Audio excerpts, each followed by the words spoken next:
The observation void platforms of Macragge are, by necessity, among the best left in the galaxy. It was that world, the home of the Ultramarines, the second birthplace of Guilliman, that drove Hive Fleet Behemoth to pieces, and houses the mortal remains of the second greatest leader the Imperium has ever known.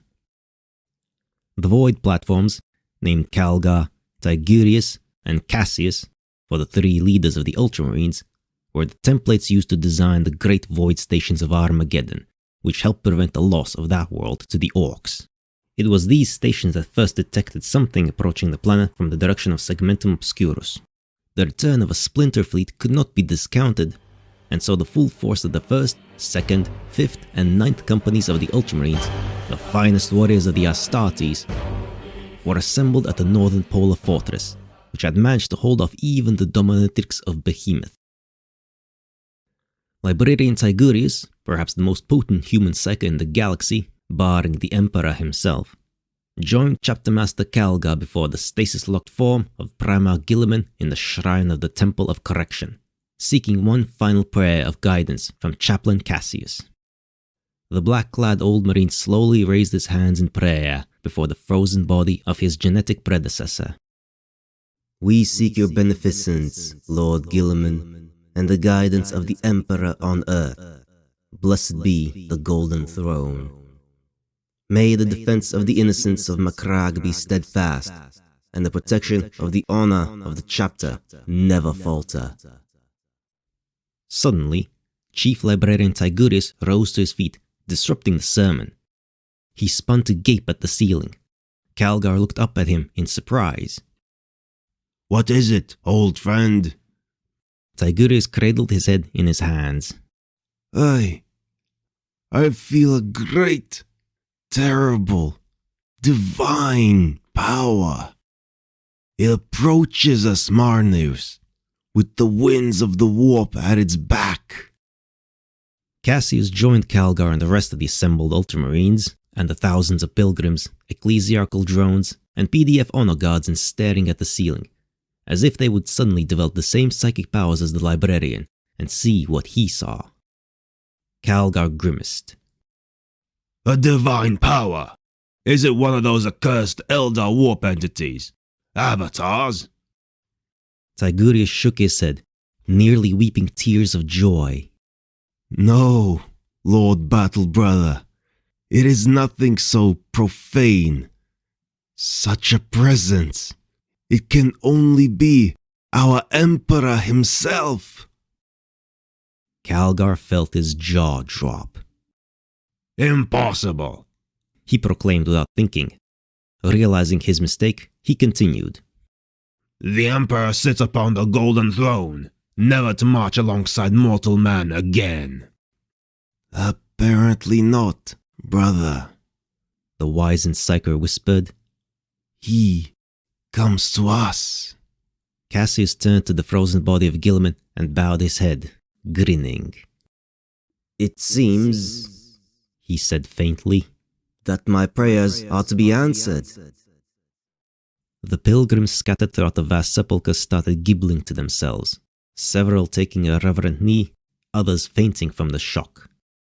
The PDF honor guard were a little better, milling about uncertainly, and the ecclesiarchs around the room clustered before the body of Guilliman, locked in its eternal rictus of pain, the poisoned wound at its neck clear to see. Abruptly, the sky beyond the adamantium sepulchre turned a vivid purple as the warp being flashed into existence outside. The faithful fell to their knees and sobbed.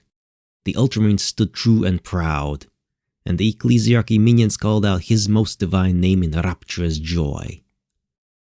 For several seconds, there was nothing but a howling wind beyond the walls of the vast, mountainous temple. Then, with a suddenness that shocked the assembled mass of humanity, a loud sounded from the ceiling above the marble throne. The Ultramarine contingent visibly tensed, and the great-haired Tigurius nearly toppled. Calgar caught his arm, baffled. What is it, brother? What just happened? Tigurius shook his head. The God Emperor. He can't. This can't be. Before Calgar could ask him what he meant, a deafening roar sounded from above the building.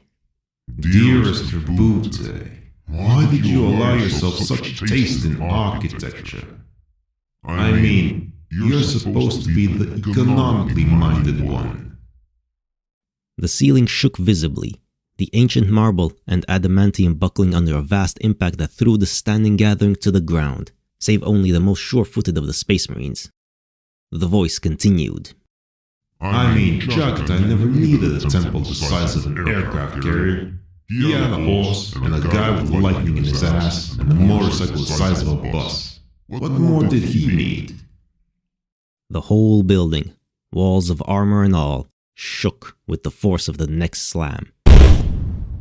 Everyone left standing toppled to the ground. And rather more to the point, who builds a temple out of fucking armor? Were you that afraid of Dorn sticking his boot up your ass? Did those wolves Russ used to have scare you that badly? Finally, the ceiling gave way.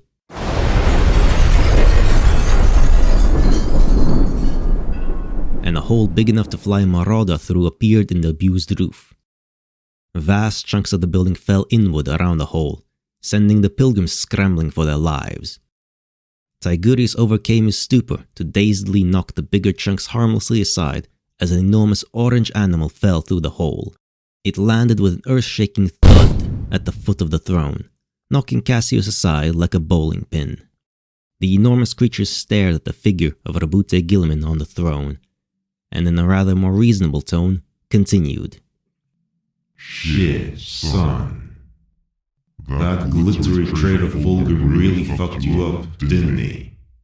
Good thing Slanesh used him for toilet paper. The creature padded up the flight of stairs leading to the throne, with the Ultramarines at its feet gazing on in astonishment. The monster looked at the man with... what? Pity? Sorrow? Regret? At length, it spoke again.